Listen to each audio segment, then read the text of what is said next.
ብሌን እኔም እዚህ ቤት አልቀመጥም ብላ ሻንጣዋን ሰብስባ እንግዲህ ከእናት ዛራ ጋር ለመሄድ ተነሳ ትገኛለች። አቶ አምናንን ይሄ ሁኔታ በጣም አስደንግጠዋል።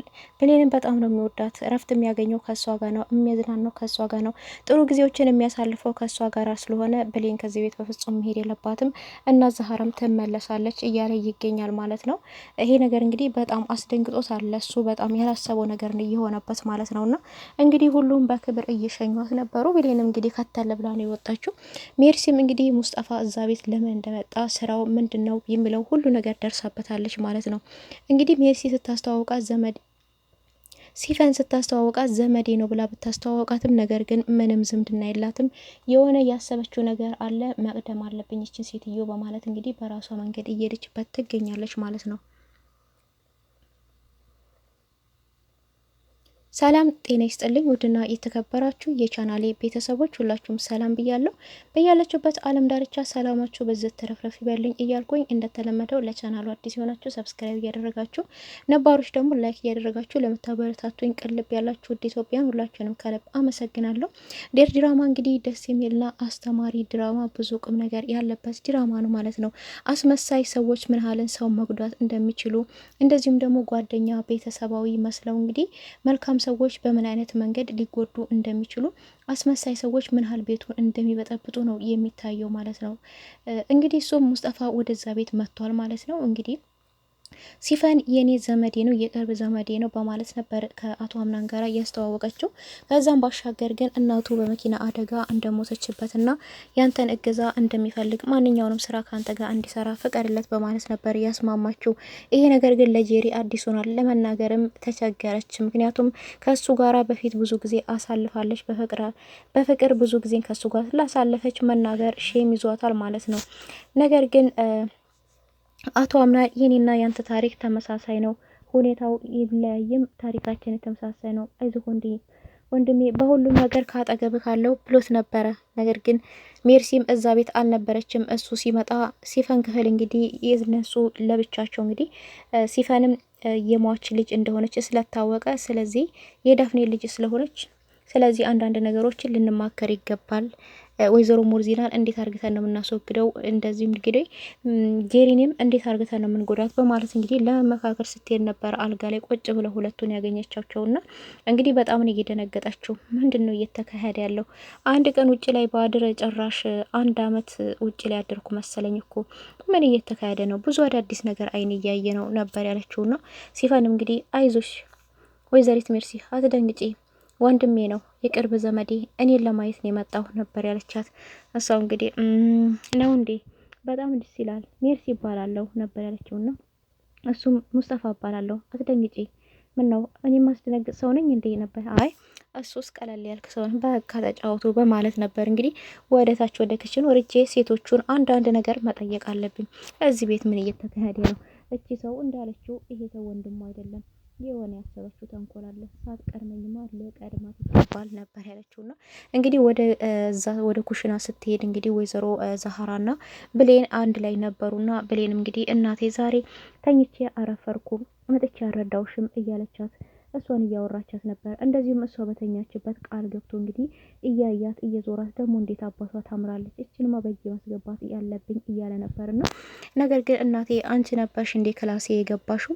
የሆነ ሰውማ ክላሴ ገብቷል ነበር ያለቻት። እሷም አይ ልጄ ጸሎት አድርጊ፣ ምንም የለም እኔ አልመጣሁም ደግሞ ወደ አንቺ ክፍል ነበር ያለቻትና በዚህ መሀል ነበር ጄሪ መታ ሴቶችዬ ዛሬ ከእናንተ ጋር መሆን እፈልጋለሁ፣ ተስማምተን ለምን እቺን ሜርሲ የምትባል ጭራቅ አናናድዳትም? እሷ ስትመጣ ሁላችንም ዝም እንበላት፣ እኛ እርስ በራሳችን እንሳሳቅና እናናዳት ነበር ያለችውና ወይዘሮ ዛህራም እንግዲህ ሜርሲን ማናደድ ደስ ስለሚላቸው እሺ በማለት እንግዲህ ከብሌን ጋር ይስማማሉ ሶስቱም ማለት ነው። እነሱ ኩሽና ላይ ቁጭ ባሉበት ጊዜ ነበረ እንግዲህ ሜርሲ ሰዎች እየደህና ናችሁ ወይ ብላ ስትገባ ሁሉም ዝም አሏት ማለት ነው።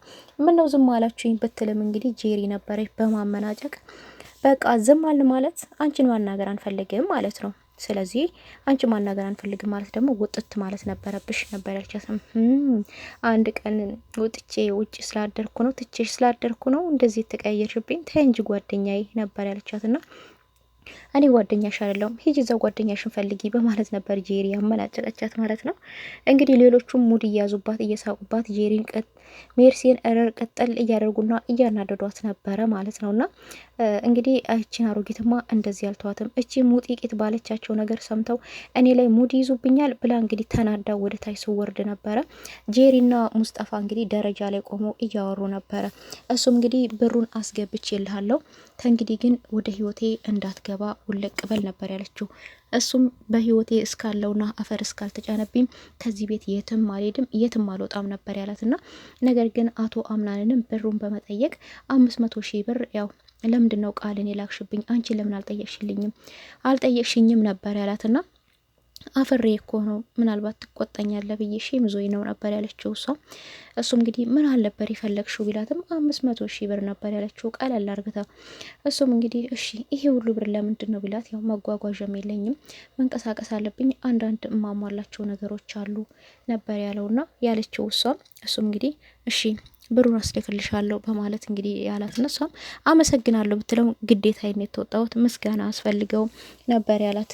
ነገር ግን ያንን ብር ቀበል ብላ እንግዲህ ለሙስጠፋ ነበር አስገብቼልሃለሁ ሁለተኛ ወደ ህይወቴ ውስጥ እንዳትገባ ውጣልኝ ያለችውና እሱም ገንዘብ ወዳድነሽ አንቺ ነበር ያላት። ጄሪ እንግዲህ ማንም ገንዘብ የሚጠላ የለም አንተም እኮ ገንዘብን ብለህ ነው ዛሬ እኔን ከህይወቴ ልታፈናቅለኝ ከትዳሬ ከያዝኩበት ደህና ተቀመጥኩበት ካልኩበት ቦታ ልታፈናቅለኝ የመጣኸው ብትለው እንግዲህ አትዋሺ አቶ አምናንን አትወጂውም ብሩን ነው የምትወጂው እያላት እንግዲህ ሲከራከሩ ወይዘሪት ሜርሲ እነሱ የሚያወሩትን ነገር ሁሉ እያንዳንዷን እየሰማች ነበርና በጣም ነው የተገረመችው። ጠርጥሬ ያለሁ ይሄ ሰውዬ ቀላል ሰው አይደለም እንዴት ነው አነጋገሩ ደግሞ የሆነች ትልቅ አሮጊት በውስጡ አለች መሰለኝ እያለች እንግዲህ ተደብቃ እያዳመጠቻቸው ነበረ። ጄሪም እንግዲህ በቃ ከዚህ ቤት ውጣና ሂድ ምን ትፈልጋለህ እያለችው ነበር። እሱ ግን የትም አልሄድም መቼም ድረስ አንቺን አልፋታሽም ነበር ያላት። እንግዲህ ከስንት ዓመት በኋላ እኮ ነው የተገናኘው ምን ፈልገን መቼ ድረስ ነው እዚህ ድረስ የምትቀመጠው እንግዲህ አመቱም ይሰራልሻል አንቨርሰሪያችንን ልታከብሪልን ነው በማለት እንግዲህ እሷም ሂድ ብያለሁ ከዚህ ሂድ ስትለው እንግዲህ በጥፊ ነበር ድርግም ያደረገባትና በጣም ነበር የተናደደችው። እንግዲህ እያለቀሰች የተመለሰችው እሷ ስትመለስ ሜርሲ በመደበቅ እንግዲህ ከኋላዋ ነበር መለስ ብላ እሺ አቶ ሙስጠፋ ነበር ያለችውና እንግዲህ እሱም እሺ ምን ፈለግሽ ያላት በጣም በመደንገጥ አይዞክ አትቆጣ አትኮሳተር እኔ ደግሞ ጄሪ አይደለሁም እኔ ወይዘሪት ክብርት ሜርሲ ነኝ ነበር ያለችውና ምን ፈልገሽ ነው ብላትም ይልቁንስ አንተም እኔም አላማችን አንድ ይመስለኛል ስለዚህ ያወራችሁትን ነገር ሁሉ ሰምቻለሁ ነበር ያለችው። እነሱ እንግዲህ ለምንድነው ተደብቀሽ ሚስጥር የምታዳምጪው ቢላትም እባክህ እኔ መንገድ ሲሄድ ነው እየሰማችሁ ተደብቄ አይደለም ለምን እንደመጣ ካላማክ ድሮን ገብቶኝ ነበረ የኔ እናንተ አላማችን ደግሞ አንድ ነው ነበረ ያለችውና ምንድነው አላማሽ ቢላት እንግዲህ አምናንና ሜርሲ ማሳካት ነው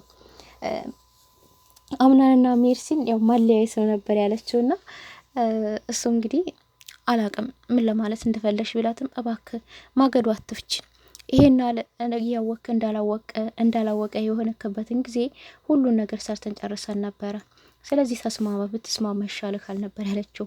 እሱም አዎ እሺ ለራስሽ ስትይ ልታግዥኝ ይገባል ይሄንን ነገር እኔም አግዝሻለሁ በማለት እንግዲህ አምናንና ጄሪን ለማለያየት እሱም ተስማምቶበታል። ነገር ግን እዚህ ቤት ይሄንን ነገር ሲፈን ታውቃለች ብትለውም አይ ሲፈን አታውቅም እንድታውቅም አልፈልግም ይሄንን ነገር ደግሞ እሷ ካወቀች ነገሮችን ሁሉ ታበላሽብኝና ከዚህ ቤት ልወጣ እችላለሁ ነበር ያለው።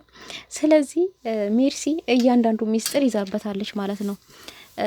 ሙስጠፋ እንግዲህ አንድ ነገር ቢል እዚህ ጋር ሜርሲ ሄዳ ለሲፈን ይሄን ሚስጥር ትነግርበታለች። ምክንያቱም አንደኛ ነገር ጄሪን እያስጨነቃት እንደሆነ ከሷ ብር እየተቀበለ እንደሆነ የሷ የድሮ ፍቅረኛዋ እንደሆነም እንግዲህ ለሲፈን ከነገረቻት ሲፈን እንግዲህ ይሄንን አላማ ልታሳካ ነው የመጣው እኔ የመጣው እኮ እዚህ ቤት ለሌላ ነው ነበር ብላ ነው እንግዲህ የምታባረው ሊጣሉ ይችላሉ ማለት ነው። እሷም እንግዲህ ከጀርባዬ ሌላ ነገር እንደማታደርግ ተስፋ አለኝ እያለችው ነበር። እነሱም አይ አብሽሪ ችግር የለውም ያንቺን እውን አደርግልሻለሁ የፈለግሽው ነገር ሁሉ አላማሽ ሁሉ ይሳካልሻል ነበር ያላት። እሷም ተስፋ አደርጋለሁ ነበር ያለችውና አንዳንድ ነገሮች እንግዲህ ሲፈን ጋራም አውርተው ጨርሰዋል። ሜርሲም እንግዲህ በእጇ አስገብተዋለች። ሜርሲ እንግዲህ ከሰዎች ጋር ለመግባባት በጣም ቅርብ ናት። በዛም በዚህም ብላ በቃ ሁላቸውም ሴቶችንም ወንዶችንም በጣም ነው በእጃቸው የምታስገባቸው። ሚስጥራቸውን ለመያዝ ደግሞ በጣም ነው የምትወክለው ማለት ነው። የሁሉም ሚስጥር በቃ ሁሉም በእጇ ውስጥ ናቸው። ሲፈን በሷ እጅ ውስጥ ናት ያለችው። ምክንያቱም ወይዘሮ ሰማያልን ስትገላት ቪዲዮ ይዛለች። አንደኛ ደግሞ ሙስጠፋን እዛ ቤት ያመጣችው እሷ እንደሆነች ደርሳበታለች ማለት ነው። ስለዚህ ደግሞ ሙስጠፋን በእሷ እጅ ውስጥ ነው ያለው። ምክንያቱም እሱም እዛ ቤት የመጣው ሌላ አላማ ነው። ነገር እሱ ግን ሌላ ስራ እየሰራ ነው የሚገኘው። ጄሪን እያስጨነቀ ጄሪን ገንዘብ እየተቀበለ ነው የሚገኘው ማለት ነው። እና እያንዳንዳቸው ሚስጥር እንግዲህ በእሷ እጅ ላይ ነው የሚገኘው ማለት ነው። እና እንግዲህ እንደዚሁም ወይዘሮ ሞርዚና እንግዲህ ወረቀት ጽፋ ለቃል ሰጥተዋለች ማለት ነው። ቃልንም እንግዲህ ይሄን ወረቀት ሄድና ለወይዘሪት መርሲ ባሏ እንደላከላት አርግተክ ስጣት ያለችው። እንግዲህ ይሄ ደብዳቤ በጣም ከባድ ደብዳቤና ሜርሲን የሚያስደነግጥ ደብዳቤ ሊሆን ይችላል ብዬ ነው የማስበው። እሱም እንግዲህ ለምን ቢል የተባልከውን ብቻ አድርግ ነበር ያለችውና እሱ እንግዲህ እሺ ወይዘሪት ሞርሲና አደርጋለሁ በማለት ደብዳቤውን ተቀብሎ ወጥቷል ማለት ነው። ይሄ ደብዳቤ እንግዲህ ለሜርሲ ሲደርሳት ምንድን ነው የሚፈጠረው? ሞርዚና ምን አይነት ሚስጥር ላይ እንደደረሰችው የሆነ የደረሰችበት ሚስጥር አለ ማለት ነው ሞርዚና። ምክንያቱም አሽገዋለች፣ ማንም እንደማይከፍተው ማንም እንዳያየው በማስጠንቀቅ ነበረ እንግዲህ ሂድና ለሜርሲ ሰጣት ያለችው። እሱም ተላላኪዋም ተከፍሎትም ስለሆነ እዛ ማል የሚሰራው ቀጥታ እንግዲህ እሺ ብሎ ትዕዛዙን ተቀብሎ ነው የወጣው ማለት ነውና እንደዚሁም ብሌንና አምናን አሁንም አብሮ እንዳሉ ነው የሚያሳየው። አምናን እንግዲህ የልጅ አባት ሊሆን ቢሆንም ከጄሪ ጋራ አብሮ ቢሆንም ነገር ግን በጣም ደስተኛ የሚሆነው ብሌን ጋራ ነው። ብሌን እንግዲህ ውጭውን እየወለወለች ባለችበት እያጸዳች ባለችበት ሰዓት ነበር ሲመጣ እንዳትገባ ቆይ ድረቅ ያለችው ነበርና እሺ ወይዘሪት ብሌን ወደ ቤቴ እንዳልገባ መሆን እየከለከልሽ ነው በማለት እንግዲህ ቆም ብሎ እያወራት ነበርና እንግዲህ እንደዚሁም አንዳንድ ነገሮችን እንደባለፈው ደስ የሚል ጊዜ ማሳለፍ አላማርሽም? ወተን አንድ ጊዜ ደስ የሚል ጊዜ እናሳልፍ እንደባለፈው እያላት ነበር። እሷም ይናፍቀኛል እያለችው እንግዲህ አንዳንድ ነገሮች እያወሩ ባሉበት ሰዓት ነበረ። ጄሪ በርቀት እየተመለከተች ነበረ። ሜርሲም የወንድሜ ልጅ አሁንም ከዚህ ከቆንጅዬ ልጅ ጋር ነው ያለው፣ ሲጀመርም እሷ ናት የምትገባክ እያለች እንግዲህ አሾልቃ እያየቻቸው ነበረ። በጣም እንግዲህ የሚያስደነግጠውና የሚያሳፍረው ወይዘሮ እናት ዛህራን ከዚህ ቤት ውጭልኝ ብሎ ማመናጨቁ ነው። እኔ ጥሩ ሰው መስለሽ ነበር እንደ እናቴ ማሽ፣ ስለዚህ አንቺ ደግሞ ክብረ ቢስ ነሽ፣ ከዚህ ቤት ውጭልኝ በማለት ነበር ያመናጨካት። ወይዘሮ ዛህራን በጣም በመናደድና በማልቀስ እንግዲህ እቃዋን ይዛ ለመሄድ ተገዳለች ማለት ነው። ቢሆንም ግን ብሌንም እኔም ከእናቴ ጋራ ነው የሚሄደው በማለት ሻንጧን ይዛ ተነስታለች። ይህን ነገር ግን አምናንም በጣም እንግዲህ ወይዘሮ ዛህራ በጣም ተጫዋችና ቀልደኛ ቢሆኑም ትልቅ ሰው ቢሆኑም ነገር ግን ደረጃ ላይ ቁጭ ብላ ባለችበት ሰዓት ሜርሲ ወይዘሮ ዛህራም እንግዲህ ወደ ታች ወርዶ ቁጭ ለማለት ባሉበት ጊዜ ነበር እሷ አንቺ አሮጊት እኔ ባለሁበት ቦታ አትከታተኝ፣ ደግሞ እዚህ ጋር መተሽ ተቀመጥሽው ምንድን ነው? ሂጂ ሻይ አፍይልኝ ምናምን እያለች እንግዲህ እያመነጫጨቃቻቸው ነበረ ወይዘሮ ዛህራንና ወይዘሮ ዛህራም እንግዲህ የትም አልሄድም እዚሁ ነው የምቀመጠው ነበር ያሏትና ሰራተኛ መሆንሽን ረሳሹ እንዴ? እንዴት ነው እንደዚህ አይነት መልስ ምትመልሽልኝ? ሂጂ ሻይ አፍይልኝ ነበር ያለቻት ወይዘሮ ዛህራን። ወይዘሮ ዛህራም ደሃ ነኝ እንጂ ማህይም አይደለሁም፣ እንደዚህማ ልታመናጭቅኝ አይገባም ነበር ያሏትና ይሄን ነገር ግን እሰራልሻለሁ ቆይ አንቺ አሮጊት ጭራሽ እንደዚህ አይነት መልስ ትመልሽልኛለሽ ለኔ በማለት እንግዲህ ለአምናን ነበር ሄዳ የነገረችው እያለቀሰች በማስመሰል እንግዲህ እያለች ምናምን ለአምናን ያው ወይዘሮ ዛህራ እንደሰደበቻት እና እየታዘዘችላትም እንዳልሆነ ጭምር እያከበረቻት እንዳልሆነ ጭምር ነው እንግዲህ እየተናገረችው። አንዳንድ ጊዜ ብር ይናገራል ሀብት ይናገራል የሚባለው እውነት ይመስለኛል። ምክንያቱም ወይዘሮ ዛህራ እድሜያቸው የሚከበሩበት ጊዜ ነው እንጂ ይሄ እነሱ ቤት እንኳን ሰራተኛ ሆነው መስራት ያለባቸው ሰው አልነበሩ። ነገር ግን እነሱ አሰሪ ስለሆኑ ወይዘሮ እናት ዛህራ ደግሞ ሰራተኛ ስለሆኑ ብቻ ይሄን ማመናጨቅ ሊደርስባቸው አይገባም ነበረ። ምክንያቱም እነሱ ቤት ዝቅ ብለው እየሰሩ ያሉት እናት ዛህራ ማጣት ነው እንጂ ልጅነት ኑሯቸው አልነበረም ማለት ነው። ልጅ አይደሉም፣ ትልቅ ሰው ናቸው። ከሁላቸውም እንደው ለሁላቸውም በጣም ያስፈልጓቸዋል። ትልቅ ሰው ናቸው፣ አርቆ ሀሳቢ ናቸው። በቃ ለቤቱ እንደውም ግርማ ሞገስ ናቸው ማለት ነውና ነገር ግን ሄዳ እያስመሰለች ያው ለቅሶ አይደለም መሳቅ ነው የሚባለውና ዋሽታ እንግዲህ እያለች ያው እናት ዛህራ ሰደበችኝ በማለት እየታዘችልኝ አይደለም እያከበረችኝ አይደለም በማለት ነበረ ለአምና የነገረችውና አምናንም እንግዲህ እናት ዛህራን በመጥራት እንዴት እንደዚህ ትናገሪያታለሽ አክስቴን እንደው ባታከብሪያት እንኳን ምን አለ ብትታዘዥላት፣ ባትታዘዥላት እንኳን ምን አለ ብታከብሪያት፣ አክስቴን ለምንድን ነው በቤቷ ነጻነቷ የምታሳጫት ነበር ያሉ። አራምና እንደዛ አይደለም ነገሮቹን እስቲ በደንብ ተረዳ በጀመሪያ ቢልም እሱም ምንም የምረዳሽ ነገር የለም አልረዳሽም አክስቴ ናት እኮ በቤቷ እንዴት ነጻነቷን ትንሻታለሽ? በቤቷ እንዴት አታከብሪያትም? ስለዚህ ከአሁን ሰዓት ጀመረሽ ከዚህ ቤት ውጥት ብለሽ እንድትሄጂ ፈልጋለሁ፣ አይንሽን እንዳላየው ነበር ያላት ወይዘሮ ዛህራንና እናት ዛህራ እንግዲህ እሺ ልጄ እኔ እኮ እናትህ ነኝ ባልወልድህም ብዙ ክፉንም ደጉንም አብረን አሳልፈናል።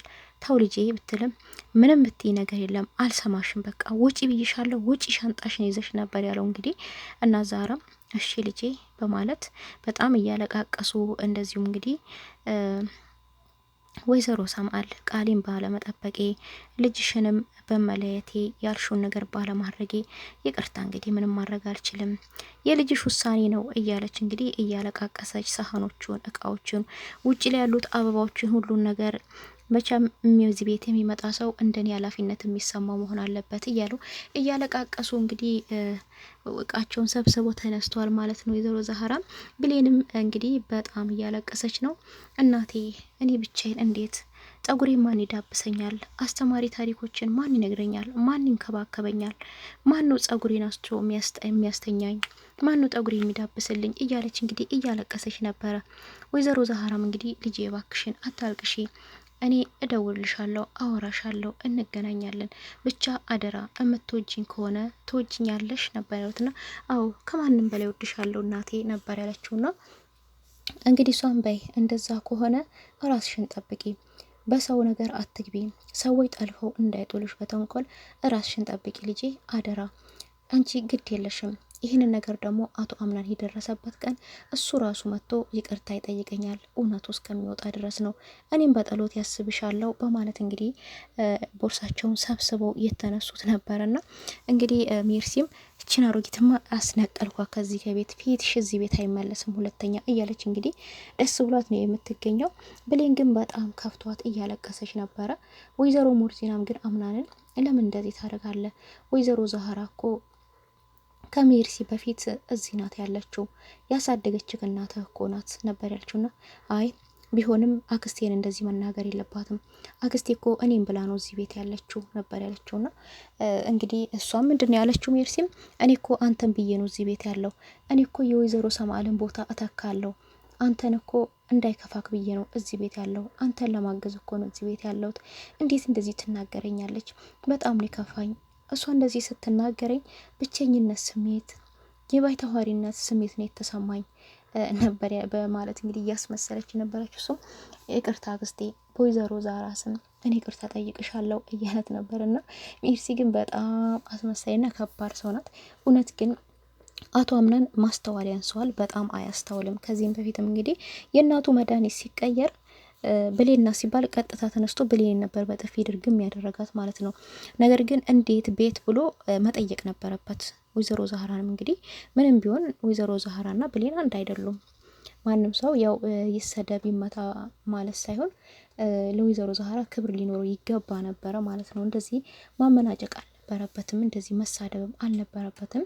ወይዘሮ ዛህራም እንግዲህ በክብር ከቤታቸው እየወጡ ነው።